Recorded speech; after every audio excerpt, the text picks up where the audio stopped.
आप लोगों ने रेस देखी है घोड़े की? अरे बोलो तो जम के। घोड़े की रेस देखना। घोड़े को नहीं मालूम रहता कि मैं कंपटीशन में बैठा हूं। घोड़े को नहीं मालूम कि मैं एग्जाम में बैठा हूं। घोड़े को नहीं मालूम कि मैं जीतने के लिए यहां आया हूं। घोड़े को नहीं मालूम कि मैं रेस में खड़ा हूं। घोड़ा तो दौड़ता है। जब धीरे दौड़ता है तो घोड़े को चाबुक मारा जाता है, पिन चुभाई जाती है। घोड़े को उस चाबुक की आगे एक नोक रहती है, उसको चुभाया जाता है। घोड़े को नहीं मालूम कि मैं रेस में खड़ा हूं। घोड़ा तो इसलिए दौड़ता है क्योंकि उसका मालिक उसे कष्ट देता है। मालिक उसको मार रहा है, मालिक उसे चुभा रहा है, इतना चुभा रहा है कि घोड़ा चीख रहा है, हिन्ना रहा है और दौड़ रहा है। उसको नहीं मालूम कि मैं रेस में खड़ा हूं। वो मालिक के कष्ट से इतना भागता है, इतना भागता है कि पहले नंबर पर आगे निकल जाता है और जीत जाता है। जब एक घोड़े का मालिक घोड़े को कष्ट देता है तो घोड़ा पहली नंबर पर आ जाता है। जब तुम्हें पृथ्वी पर जन्म लेने पर तुम्हारी जिंदगी में भी अगर दुख आए, तकलीफ आए, कष्ट आए तो समझ लेना मालिक तुम्हें जिताना चाहता है, इसलिए आगे निकालना चाह रहा है। जिंदगी में अगर कष्ट आ रहा है, जिंदगी में तकलीफें आ रही हैं, जिंदगी में थोड़ी सी प्रॉब्लम आ रही है और एक प्रॉब्लम खत्म नहीं होती दूसरी आ जाती है, एक कष्ट खत्म नहीं होता दूसरा आ जाता है, एक तकलीफ खत्म नहीं होती दूसरी आ जाती है। तो ये विचार करना जैसे घोड़े को पिंच करा जा रहा है, तकलीफ दी जा रही है और घोड़ा जीत जाता है। उसको नहीं मालूम कि मैं रेस में खड़ा हूं। उसी तरह भगवान हमको तकलीफ पर तकलीफ, तकलीफ पर तकलीफ, कष्ट पर कष्ट देता है। क्यों? क्योंकि भगवान चाहता है कि मैं तुझे रेस के घोड़े की तरह तुझे आगे निकाल कर ले जाऊं। ये कष्ट नहीं होता तो तू सहन कहां कर पाता। राम बन ना जाते तो राम कभी राम बन ना पाते। राम अगर बन नहीं गए होते तो राम कभी राम नहीं बन पाते। राम का बन जाना राम जी का बनने में मूल है।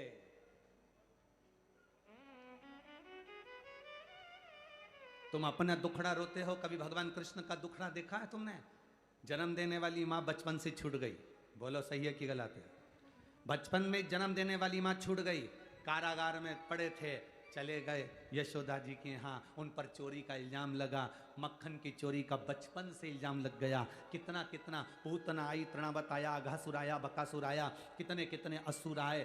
कंस खुद का सगा मामा भी पीछा पड़ा रहा। जरा सोचो कि भगवान कृष्ण की जिंदगी में कितना दुख आया होगा। स्वयं का मामा तकलीफ दे रहा था और स्वयं का मामा भी तकलीफ देता। मथुरा में पहुंच गए, मथुरा से फिर किसी ने अपशब्द कहे तो मथुरा छोड़कर रास्ते से जाने लगे, फिर जाने लगे तो फिर द्वारका पहुंच गए। द्वारका में पहुंचने के बाद भी कौन सा सुख मिला, जरा विचार करिएगा। उसके बाद भी नैनों में जल भरा रहा, गोपियों की याद आती रही, यशोदा मैया की याद आती रही पूरी जिंदगी। और आखिरी में जब उनके चरणों में बाण लगा, जरा नाम के व्याघ्र ने बाण छोड़ा, उनके पांव के तलवे में लगा। जरा विचार करिए, इतनी कष्ट की जिंदगी जीने के बाद भी मेरे कृष्ण गीता का उपदेश देते हैं और दुनिया के लोगों को जीना सिखाते हैं। इतनी जिंदगी में दुख आने के बाद भी गीता का उपदेश देते हैं और जीना सिखाते हैं। ये कृष्ण है। क्या नहीं देगा, क्या नहीं प्रदान करेगा? आप उससे कहो तो, दिल से बोलो तो, बाबा हमारा कहा गया, लोग कहते हैं क्या भगवान सुनता है? लोग कहते हैं क्या भगवान खाता है? आज के ज़माने में सनातन धर्म पर उंगली उठाने वाले इतनी उंगली उठाते हैं कि लोग कहते हैं क्यों पत्थर के सामने भोग लगा रहे हो। हम उनसे कहते हैं 2 कटोरी आटा सेक कर शक्कर मिलाकर पंजेरी और पंचामृत बनाओ, 1 कटोरी फ्रिज में रख दो, 1 कटोरी भगवान के सामने रख दो। जो फ्रिज में रखा है उसको भी खाकर देखना और जो भगवान के सामने रखा है उसको खाकर देखना, दोनों में स्वाद में अंतर मिलेगा। दोनों के स्वाद में अंतर मिलेगा। सत्यनारायण भगवान की वाटे की पंजेरी सीरा जरा सा खाते हैं स्वाद आता है।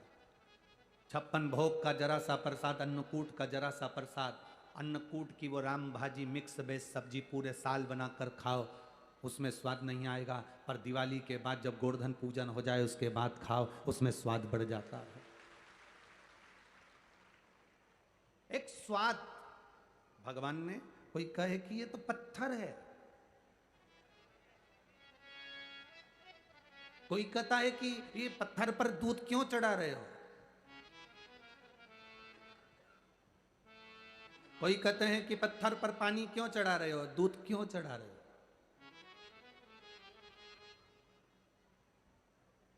उसको कहना हम चढ़ा रहे हैं, हमारे पिताजी का है, हमारा सनातन धर्म है, हम कितना दूध किसको चढ़ाएं, तुम्हें उससे मतलब क्या है? तुम्हारे घर के बच्चों को कितना दूध पिला रहे हो, तुम उसका अंदाजा रखो, हमसे मत पूछो कि हम किसको चढ़ा रहे हैं, क्यों चढ़ा रहे हैं, किस लिए चढ़ा रहे हैं। होली आती है, लोग विरोध में न्यूज़ निकालना, व्हाट्सएप पर वीडियो डालना चालू कर देते हैं। दिवाली आती है, लोग वीडियो डालना चालू कर देते हैं। गणेश जी आते हैं, लोग वीडियो डालना चालू कर देते हैं सनातन धर्म के विरोध में। इनका काम है, इनको करने दो, अपना काम है भगवान के मंदिर तक जाना, शिव जी को एक लोटा जल चढ़ाना। जो तुमसे कहे कि मंदिर जाने से क्या होता है, उसको कहना एक महीना तू भी जाके बता। मंदिर में शंकर को जल चढ़ाने से क्या होता है, उससे कहना एक महीना तू चढ़ा कर बता, एक महीना तू जल चढ़ा कर बता। यहां तक लोग कहना चालू कर देते शंकर के मंदिर का प्रसाद मत लेना। कई कोटा में भी बहुत सारे ऐसे रहते होंगे जो भगवान शंकर के मंदिर में पांव रखना पसंद नहीं करते। वो कहते हैं हम मंदिर नहीं जाते शिव जी के, हम शंकर का प्रसाद नहीं लेते, हम इस पंथ के हैं, हम इस धर्म के हैं, हम इसको मानते हैं, हम उसको मानते हैं। उनसे कहना अगर शंकर के मंदिर का प्रसाद लेना पसंद नहीं है तो फिर लिख देना कि शमशान जाना भी पसंद नहीं है, क्योंकि व्यक्ति का आखिरी घर शमशान होता है और उस घर में मेरा देव अधिदेव महादेव होता है, उसके सिवा कोई नहीं होता। कोई कहता है हम इस पंथ के हैं, हम शंकर का प्रसाद नहीं लेंगे, कोई कि हम इस पंथ के हैं, हम शिव के मंदिर नहीं जाएंगे। शंकर को इतना दबा दिया, इतना दबा दिया, इतना दबा दिया, इतना दबा दिया, शंकर के मंदिर में जल चढ़ाकर मत पीना, बेलपत्र मत खाना। कितनी बेलपत्र निर्माल्य विसर्जन में जाती थी। आज से जब से कथा सुनना चालू करी शंकर जी के मंदिर में एक बेलपत्र नहीं मिलती, तुम चढ़ा के हटे दूसरी उठा के भग गई। एक बेलपत्र नहीं मिलती, क्योंकि उस बेलपत्र के महत्व को लोग जान गए, उस रुद्राक्ष के महत्व को जान गए। क्या पहले रुद्राक्ष नहीं थे? क्या पहले रुद्राक्ष की महत्वता नहीं थी? उस रुद्राक्ष को लोग पहचान गए कि रुद्राक्ष का महत्व क्या है, बेलपत्र का महत्व क्या है। क्या महत्व बेलपत्र का, क्या महत्व रुद्राक्ष का, क्या महत्व शिव पर चढ़े हुए जल का, लोग पहचान नहीं पाते। हमसे लोग कहते हैं कि आप सीहोर में जो रुद्राक्ष, मीडिया वाले पूछते हैं सब दूर रुद्राक्ष मिलता है, सीहोर के रुद्राक्ष में ऐसा क्या है? हमने कहा कभी लेकर आना, जब तुम्हारे घर में कोई तकलीफ हो, कष्ट हो, या कोई एग्ज़ाम के लिए जाओ, या कोई तुम्हारे यहाँ किसी चीज़ के लिए जाओ, तो उस सीहोर का रुद्राक्ष, सीहोर से बाहर हम कभी किसी को देने के लिए नहीं भेजते। सीहोर का रुद्राक्ष केवल सीहोर से ही मिलता है और लाइन लगा कर मिलता है। आप कभी जाना, कंकर शंकर की भूमि पर खड़े होना और खड़े होकर कंकर शंकर की पूजन कर कर एक रुद्राक्ष लेकर आना, और उस रुद्राक्ष को बड़ी से बड़ी बीमारी में भी तांबे के कलश में पानी डालकर उसको गला देना रात भर। सुबह देवाधिदेव महादेव को, कुंड कैश्वर महादेव का नाम लेकर जल चढ़ा देना, उस पानी का आचमन करना प्रारंभ करना। अगर किसी का डायलिसिस भी चल रहा हो तो 2 बूंद पानी भी उसने प्रतिदिन बाबा को चढ़ाकर अगर पिया है तो उसका फल क्या होता है ये उसको मालूम पड़ेगा कि उसका फल क्या है। रुद्राक्ष की महत्वता क्या है, उसके शिव तत्व को लोगों ने दबाया, शंकर को नीचे की ओर दबाया कि शिव है क्या अड़भंगा। लोगों ने कहा वो तो रुद्र हैं, वो तो क्रोध करने वाले देवता हैं, वो क्रोध करते हैं, वो रुद्र हैं। ना ना ना, संसार में ऐसा कोई मनुष्य नहीं जन्मा जिसका संबंध शंकर से नहीं हो। चाहे वो ब्राह्मण हो, चाहे वो क्षत्रिय हो, चाहे वो वैश्य हो, चाहे वो शूद्र हो, संसार में ऐसा कोई ना जन्मा जिसका संबंध भगवान देवाधिदेव महादेव से नहीं है। सबका संबंध मेरे देवाधिदेव महादेव से है, सबका संबंध मेरे बाबा ओगड़दानी से है, सबका संबंध मेरे शिव से है, भगवान देवाधिदेव महादेव से। महाराज, मुझे तेरा ही सहारा मेरे, हमें दूसरे का सहारा नहीं, केवल उसके सहारे पर हम जीते हैं। अच्छा, एक बात आप लोगों से पूछें, कोटा वालों जरा जवाब दोगे क्या? भटकने से सब कुछ मिल जाएगा क्या? जम के तो बोलो। भटकने से सब कुछ मिल सकता है? कितना ही भटक, यहां चले गए, वहां चले गए, यहां भटक लिए, वहां भटक लिए। भटकने से कुछ नहीं मिलता। मिलेगा तुम्हारी मेहनत से, तुम्हारे कर्म से, तुम्हारे विल पावर से, तुम्हारे मेहनत, तुम्हारा कर्म और तुम्हारा शंकर भगवान को चढ़ाया गया एक लोटा जल और सुनी हुई शिव महापुराण की कथा देगी।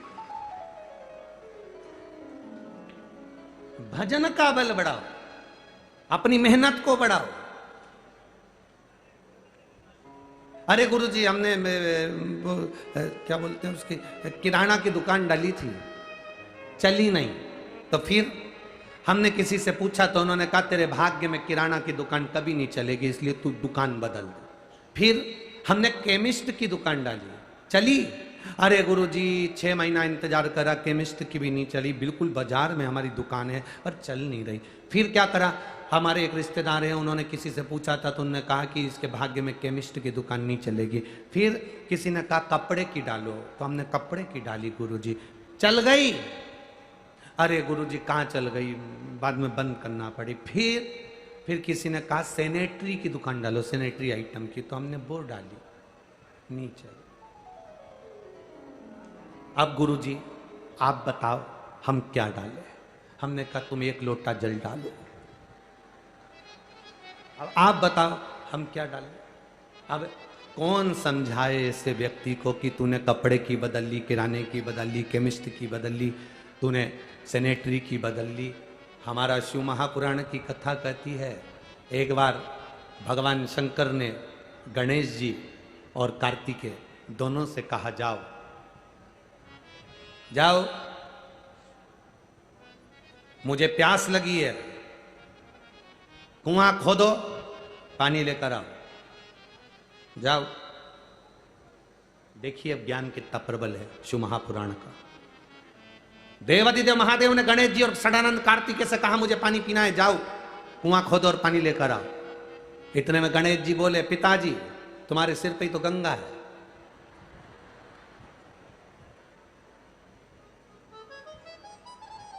होता है एक लड़का मोटरसाइकिल को चालू करके और बुलेट भुड़ करने वाली, फटाका फोड़ने वाली उस बुलेट को लेके जा रहा था। पिताजी बैठे थे कुर्सी लगा के, पिताजी ने आवाज लगाई, इधर आ। उसने बाइक खड़ी करी, हाँ पापा जा अंदर से एक लोटा पानी ला दे। लड़के को गुस्सा आ गया, लड़का अंदर गया, अपनी माँ से बोला मम्मी पापा को एक गिलास पानी दे देना। पापा में तो अक्ल ही नहीं है, मैंने गाड़ी चालू कर ली, मैं जा रहा था और मुझे बुला कर कह रहे हैं कि एक लोटा पानी ला दे। मम्मी पापा को एक गिलास पानी दे देना। अब माँ पानी लेकर आई, छोरा बुलेट लेकर भुड़ करता हुआ चले गया। इतने में पिताजी ने अपनी पत्नी से पूछा तुम्हारा राजकुमार लाडला कहाँ जा रहा है? इतने में माँ ने पल्लू रखकर सिर पे बोला रेलवे स्टेशन पे प्याऊ लगाइए, पानी पिलाने जा रहा है। अब जरा विचार तो करो रे, बाप एक गिलास पानी मांग रहा है तो औलाद नहीं दे रही है, और रेलवे स्टेशन पे आंटी बॉटल आंटी बॉटल। कौन सा फायदा? गणेश जी ने कहा पिताजी तुम्हारे सिर पे गंगा जी है, पानी क्यों ना पी लेते? शंकर भगवान भी चतुर थे। शंकर भगवान बोले गंगा का जल मेरे सिर पे से आ रहा है, मैं नहीं पी रहा, तू तो खोद के लेके आ। गणेश जी खोदने के लिए गए, सदानंद कार्तिकेय भी कुआं खोदने के लिए गए। गणेश जी महाराज ने कुआं खोदा। इतने में गणेश जी कुआं खोदते खोदते उन्होंने देखा पानी तो आ ही नहीं रहा, तो चूहे ने कहा प्रभु यहां पानी नहीं निकलेगा, दूसरी जगह खोदो। गणेश जी ने दूसरी जगह खोदा। चूहा बोला प्रभु यहां भी पानी नहीं निकलेगा, दूसरी जगह खोदो। फिर तीसरी जगह खोदा। 3-4 कुएं खोद दिए, पानी नहीं निकला। षडानंद कार्तिकेय जब कुआं खोद रहे थे, पानी नहीं निकल रहा था। मोर कार्तिकेय जी के पास में था। षडानंद कार्तिकेय जी से कहा आप हिम्मत मत हारना षडानंद, इस कुएं को और गहरा करो, और गहरा करो, और गहरा करो। आप लोगों से कहते होंगे ना कि भारत का राष्ट्रीय पक्षी कौन है? मोर। तो मोर को राष्ट्रीय पक्षी क्यों बनाया था? इसी कथा के कारण बनाया था। मोर को राष्ट्रीय पक्षी का जो खिताब दिया गया वो इस कथा से दिया गया। मोर ने अपने स्वामी कार्तिकेय से कहा प्रभु हिम्मत मत हारना, और खोदो, और खोदो, और खोदो, और खोदो। एक कुएं को मोर ने हिम्मत दे देकर खुदवा दिया और पानी लेकर षडानंद कार्तिकेय पिताजी के पास पहुंचे। गणेश जी 10, 12, 15 कुएं खोद दिए, पानी नहीं निकला। इतने में शंकर भगवान आए गणेश जी के पास, गणेश तू पानी नहीं लाया? गणेश जी बोले ये देखो 1, 2, 3, 4, 5, 6, 12, 15 इतने कुएं खोदे, पानी नहीं निकला। तो तुमने पानी पी लिया पिताजी? इतने में भगवान भोलेनाथ बोले कार्तिकेय जी जल लेकर आए थे। गणेश जी ने षडानंद कार्तिकेय को गले लगाकर कहा भैया एक बात बता कि तू पानी कहां से ले आया? इतने में षडानंद कार्तिकेय ने कहा मैं हिम्मत हार गया था, पर मेरा मोर बोला और खोदो, और खोदो, और खोदो, और खोदो, और खोदो। एक ही कुएं को बहुत गहरा खोदा, आखिरी में उसमें पानी निकल ही गया। मंजिल तक जाना है तो मोर से हिम्मत लेना पड़ती है, इसलिए भारत का राष्ट्रीय पक्षी मोर बनाया गया। हिम्मत देना है, वो खोदो और खोदो, इतनी जल्दी हारना नहीं। हम बड़ी जल्दी हार जाते हैं, बहुत जल्दी हारते हैं हम। थोड़ा सा दुख आया, शंकर जी को जल चढ़ाया, काम नहीं हुआ तो फिर दूसरे महाराज के पास पहुंच गए। दूसरे महाराज से भी काम नहीं हुआ, तीसरे महाराज के पास पहुंच गए। तीसरे महाराज से काम नहीं हुआ, चौथे के पास पहुंच गए। महाराज लोगों ने खूब लूटा तुमको, खूब, बहुत मिलेंगे तुमको लूटने वाले।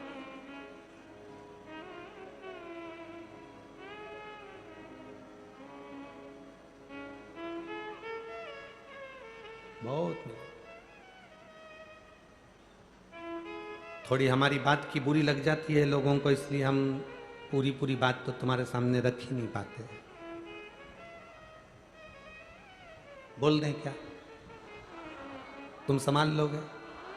पक्का? चूना और चंदन लगाने वाले बहुत मिलेंगे, थोड़ा बच कर रहना, थोड़ा बच कर रहना। और जब तुम बच गए तो जिंदगी की सार्थकता तुम्हारे सामने होगी। थोड़ा बचना, बहुत मिलेंगे, बहुत। पर तुम्हारी सामर्थ्यता होना चाहिए, तुम्हें समझना पड़ेगा। हमें यह देखना है कि हमारा सनातन धर्म कोई नीचे तो नहीं दबा रहा है।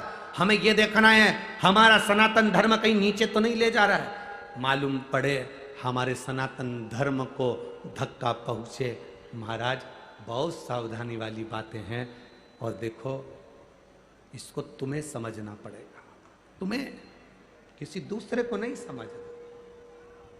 ये हमारी व्यासपीठ कोई राजनीति की कुर्सी तो है नहीं कि हम आपको सब कुछ बोलें, पर अपने अंदर एक बात हमेशा पक्की रखना कि जो राम का है वो हमारा है, जो भगवान का है वो हमारा।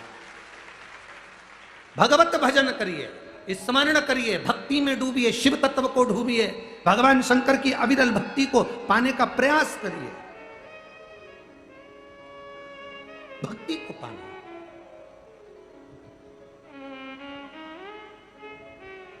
अरे तेरा ही दिया मैंने खाया पिया है, तेरा शुक्रिया, तेरा शुक्रिया। दुनिया वाले मिलेंगे, तुम्हारे रिश्तेदार, तुम्हारे नातेदार, तुम्हारे कुटुंबी, तुम्हारे परिवार वाले, सबको ही मिलेंगे। सब तुमको केवल मिलेंगे ऐसे कि तुमसे कुछ ना कुछ पाना चाहेंगे, पाना चाहेंगे। शिव महापुराण की कथा तो यहां तक कहती है, अगर शंकर भगवान को चढ़ाने के लिए तुम्हारे पास एक लोटा जल नहीं है, मत चढ़ाओ। तुम्हारे पास बेलपत्री नहीं है, मत चढ़ाओ। तुम्हारे पास में धतूरा नहीं है, मत चढ़ाओ। शिव महापुराण की कथा तो ये कहती है, ये भी नहीं है तो भगवान ने जो 2 हाथ दिए हैं, इससे 3 बार ताली बजा लो तो भी शिव प्रसन्न हो जाता। अगर हाथ से ताली भी नहीं बजा सकते तो मुख से बम बम भोले बोल दो तो भगवान प्रसन्न हो जाता। ये भी नहीं कर सकते तो मंदिर के शिखर का दर्शन कर लो, शिव तो भी प्रसन्न हो जाता है। ये भी नहीं कर सकते तो शंकर जी के मंदिर के सामने से केवल स्माइल कर कर निकल जाओ, थोड़ी सी मुस्कुराहट देकर, तो ही भगवान स्वीकार कर लेता है। लोग कहते हैं गुरुजी शंकर जी के मंदिर के सामने से हंसकर मुस्कुराकर प्रसन्न कर कर क्यों निकलना चाहिए? हम कहते हैं जिंदगी में कितना भी दुख हो, कितनी भी तकलीफ हो, कितना भी कष्ट हो, मंदिर में जल चढ़ाते समय, शंकर के दरवाजे पर जाते समय, गुरु के दरवाजे पर जाते समय, अपने पीहर मायके, अपने पिता के घर में, अपने बाप के घर में, अपने बाबुल के घर में जाते समय तुम्हारे जीवन में कितनी भी तकलीफ हो, पर भगवान गुरु और पिता के सामने तुम्हारे चेहरे पर प्रसन्नता होना चाहिए। तो पिता भी आशीर्वाद देता है कि मेरी बेटी कितनी खुश है। मायके में जाओ और तुम्हारे मुंह पर हंसी नहीं है, रो रहे हो, तुम्हारा जमाई ऐसा है, सास ऐसी, ससुरा ऐसा। कभी बाप के गले लगना तो नैनों में आंसू रखकर नहीं, खुश होकर लगना, तो बाप भी अंदर से दुआ देगा, तू जितनी खुश है ऐसी जिंदगी में खुश बनी रहे, प्रसन्न हो, आनंदित हो। और आपके भीतर की जो प्रसन्नता है, आपके भीतर की जो आनंदता है, आपके भीतर का जो रसतत्व है, आपके भीतर का जो आनंद है, उसका कभी समाप्त नहीं होना चाहिए।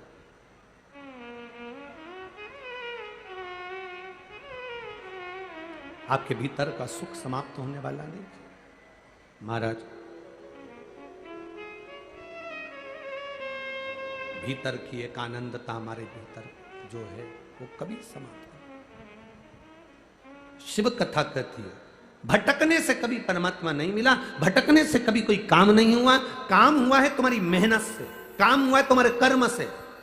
अब मेहनत तो लगी ना तुम्हारी, अपने अपने घर से आई, यहाँ तो सुबह 8 बजे कथा होना थी। आदरणीय लोकसभा अध्यक्ष माननीय श्री ओम बिरला जी कह रहे थे कि कई माताएं तो रात को 2 बजे से आ रही थी, कोई माताएं 3 बजे से आ रही थी, कोई माताएं 4 बजे से आ रही थी। हमें तो लगता है तुम्हें पूरी रात नींद भी नहीं आ रही थी। जाना जाना बता रहे हैं कोटा में या आसपास के क्षेत्र में सुबह 5 बजे से ट्रैफिक जाम है। ये पूरे क्षेत्र का सुबह 5 बजे से, और पूरा ग्राउंड और ग्राउंड के बाहर साइड में रोडों पर पेड़ों के नीचे जहाँ जहाँ ये माइक चोंगे की आवाज़ जा रही है वहाँ कई लोग तो अंदर पहुँच ही नहीं पाए, इतना तो गाड़ियों में ऑटो में भी बैठ के कथा सुन रहे हैं। अभी 2 दिन से माननीय बिरला जी से कहूँगा, 2 दिन से आसपास के जितने गांव हैं उन गांव वालों ने 15-15, 20-20 फीट का टेंट लगवा दिया अपने अपने गांव में, और एक बड़ी टीवी लाकर लगाकर गांव के लोगों को गांव में कथा सुनवा रहे। आसपास के गांवों में लोग टेंट लगाकर, टीवी लगाकर कथा सुन रहे हैं। यहां से आगे जाते हैं बाजार में तो अंदर आने का बहुत भीड़ है, तो बाहर किसी टीवी वाले की दुकान पर उसने 2 टीवियां बाहर टांग दी, सारी जनता उन्हीं के ओटले पे बैठ के कथा सुन रही। शिव तत्व है और घड़ी है संगु। शंकर क्या देगा, कितना देगा, कैसे देगा वो जाने, उसका काम जाने। अपने स्थान पर बैठकर आज कथा का विराम दिवस है, बड़े प्रेम से बाबा से विनती करना। कहते हैं जाते हुए मेहमान बच्चों के हाथ में जैसे 500 रुपये दे जाते हैं, 100 रुपये दे जाते हैं, उसी तरह बाबा देवाधिदेव महादेव की ये पावन कथा आपके भी जीवन में एक आनंद दे और शिव भक्ति के प्रति विश्वास दे, भगवान शंकर की भक्ति के प्रति भरोसा, दृढ़ता, विश्वास उत्पन्न कराए। जहाँ जगह मिले वहाँ बैठकर भगवान शिव से प्रार्थना करिएगा। जितने कार्यकर्ता खड़े हैं वो भी बैठकर भगवान देवाधिदेव महादेव से प्रार्थना करें। आप और हम मिलकर बाबा को विनती करें। श्री शिवाय नमस्तु, श्री शिवाय नमस्तु, श्री शिवाय नमस्तु, श्री शिवाय नमस्तु, श्री शिवाय नमस्तु। भोला सब दुख काटो हमारा, ओ भोला सब दुख काटो हमारा। शिव शंकर जपूं तेरी माला, भोले बाबा जपूं तेरी माला, भोला सब दुख काटो हमारा, ओ भोला सब दुख काटो हमारा। वेश मंगल मंगलकारी, वेश मंगल मंगलकारी, शमशान वासी हमारा, शमशान वासी हमारा, ओ भोला सब दुख काटो हमारा, ओ भोला सब दुख काटो हमारा। शिव कथा कहती है आपका विश्वास दृढ़ हो, भटकने से नहीं, मेहनत करने से, कर्म करने से और भगवान का भजन करने से प्राप्ति होती है। खाली ना जाए कोई। देवता राक्षसों ने मिलकर जैसे मंथन किया था और मंथन में जैसे अमृत भी निकला और विष भी निकला। कभी कभी अच्छा भी प्राप्त होता है और बुरा भी प्राप्त होता है। जैसे माता पार्वती जी जब अपने नाना जी के घर में गईं, वहाँ पर उन्होंने पीवरी को देखा जिनके चेहरे की चमक बहुत ज़्यादा थी। उनको देखकर अपनी माँ मैनावती से पूछा, माँ ये कौन है? कहा जैसे हम पितरों की बेटी हैं वैसे यही पितरों की बेटी पीवरी है। माँ ये हमारी मासी लगती हैं, मौसी लगती हैं, इनके चेहरे पर इतनी चमक है। माँ ये चमक कहां से आई है पीवरी के चेहरे पर? मैनावती ने कहा कि यह पितरों की लाडली बेटी है। भगवान देवाधिदेव महादेव की भक्ति में ये रमी रहती है। अखंड तप पीवरी ने करा। अच्छा पति मिल जाए, सम्मान देने वाला पति मिल जाए, आपका इज्जत करने वाला पति मिल जाए, तो समझ लेना कि आपके पूर्व में आपने कोई अच्छा पुण्य और व्रत करा होगा तो अच्छा प्राप्त होगा। ये पीवरी ने जो तप करा था, पीवरी ने जो बाल्यावस्था से जो तप साधना करी थी, तो सुखदेव जी महाराज जैसे उनको पति मिले।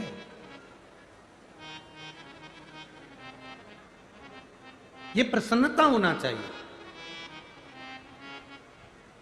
अच्छी जगह का संग मिल जाए, अच्छा सानिध्य मिल जाए, अच्छे लोग मिल जाए तो समझ लो कि आपके पूर्व जन्म का कोई पुण्य होगा।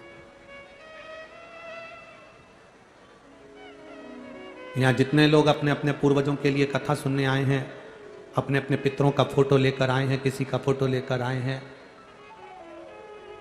क्या घर में और लोग नहीं थे जो फोटो ला सकते थे?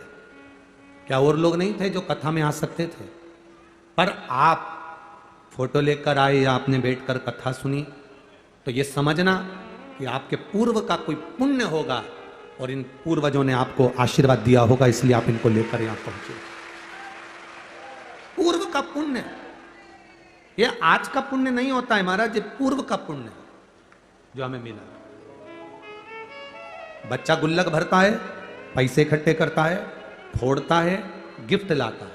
हमारे पुण्य की जब गुल्लक इकट्ठी होती है, हमारे पुण्य की जब गुल्लक भराती है, तब जाकर अपने नजदीक में शिव महापुराण की कथा होती है और उसमें अपन बैठकर कथा सुन पाते हैं।